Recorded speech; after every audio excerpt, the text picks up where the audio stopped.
Hello everyone, it's Paul with TutorU, and today we're going to be talking about area problems that you might find on the GED. I'll give you the definition of area, and then we'll go through some example problems. However, if you need extra help, make sure you check out my website, tutoru.com. I'll put the link down in the description below.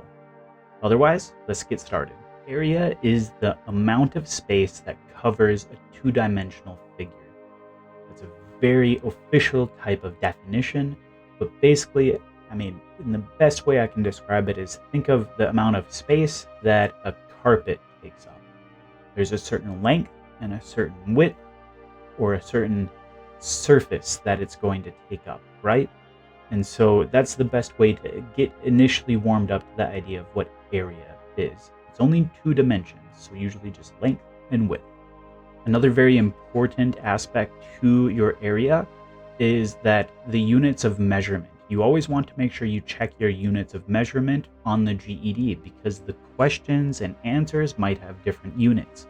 It's an easy way to eliminate some of the possible answers that they're giving you.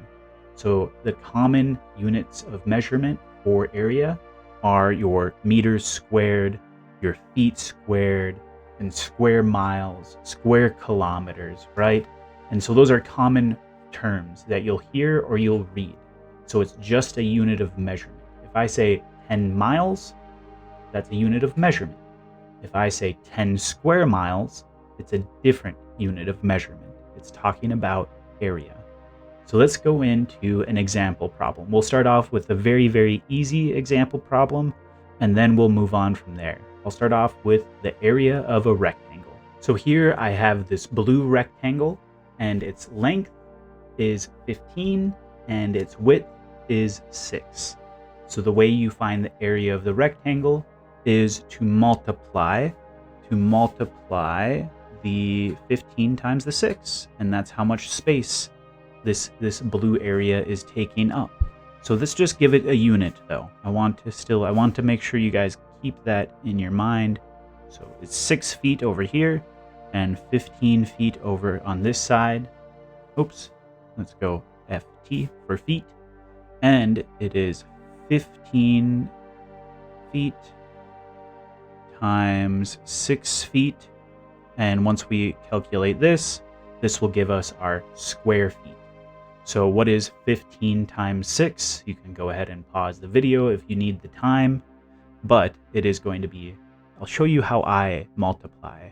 So 6 times 10 is 60, plus 6 times 5, and that is 30. And my answer to this problem is 90 square feet, and the way I'll write that is feet with a tiny 2 up there. So that's square feet. So 90 square feet is my answer. Now, I know you're probably thinking that's a very easy example, Paul. However, I'm going to move on to way more complex examples here in the next one and the one after. We might even move away from rectangles a little bit, and we'll move into some unusual shapes. But let's get on to the next example. Here we have an unusual shape for finding the area. There's multiple shapes involved, so it's going to take finding the area of different parts and then adding them together to figure out the shape, or to figure out the area of the shape. You'll often see these types of problems on the GED where it's multiple steps to finding the area. If you're not taking the GED, this is still going to help you figure out how to solve area problems. So let's get started with this. Our first shape that we have here is this long one over here, right? Let's see if I can get a good pointer out. Yeah. So we have this side over here that's 250. We'll just call it 250 inches. Okay. So 250 inches by 30 inches wide. So we're going to write that down. We're going to write down 250 times 30. So 250 times 30. And that equals 7,500. And so that would be 7,500 inches squared. Inches squared. So this is inches, and these are inches. Okay. Then the next part is this square that we have right here. So this square, which we are given one side of this square, and it's 50. So to find the area of the square is just side times side, or side squared. So 50 times 50. And we'll write that down. So we have 50 times 50, which that would be, let's see, so that'd be 2,500. 2,500 inches squared. And when we add these two, 7,500 plus 2,500, we get 10,000 inches squared. And so this is just an example, right? So nothing is to proportion in this, but a good example for you to see a multiple step area problem where you have unusual shapes involved, right? So this is the combination of a rectangle and a square. You can get all different types on the GED, and whatever test you're looking at taking, whether it's the SAT, whatever, you're going to get some unusual area problems, I promise you. In this example, we've added an extra step. So it's not just a two-step area problem. There's going to be a third step with a little bit more algebra, math, everybody's favorite subject that's here watching this video. Hey, if you don't like math, hit the like button. And if you love math, hit the like button. So let's go ahead and... That's such a cheesy teacher joke. I'm so sorry. Let's go ahead and figure this problem out. So we have the square. All you have to do is break math down into the smallest pieces and take them one bite at a time. So here's our square, and that is 20. Our side is 20. And to find the area of a square is you just do side times side. So 20 times 20, and that is 400. Whatever units it's in, it is still square units. Then we move on to our larger rectangle. We're only trying to find the area of the blue space, but we still want to find the total area of the big rectangle first.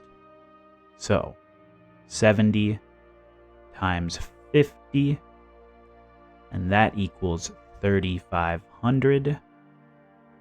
Now we want to find the area of the smaller space. So that is 50 times 15, and that would be what is that? That is 25. Wait, no. So that is 500 plus 250, so that is 750. 750. See, even I can make little tiny mistakes. So we want to take the 3,500 and subtract the pink space. So we're subtracting the pink space. So 3,500 minus 750, that is, our new answer for that area is 2,750. And then we add the 400 of the square. And so our final answer is 3,150 square units. And so that's how you do a multi-step area problem. This is, I'm not going to say this is the most complex problem you're going to get on the GED as far as area goes. You're going to get more complex, which we will eventually get into those. So, my name is Paul. You just watched one of my videos with Tutor You. If you need extra help when it comes to the GED or tutoring or anything like that, make sure you check out my website. I'll put it in the description down below. It is tutoryou.com, and then you click on Mind, because I actually have another section for body, but that's irrelevant to this video. However, I appreciate you watching my videos. I hope you hit the liked button, subscribe to my channel, help me grow. I would greatly appreciate that help. That will benefit me greatly, and it just takes a second of your time. I hope you have a beautiful day, and make sure you take things one bite at a time.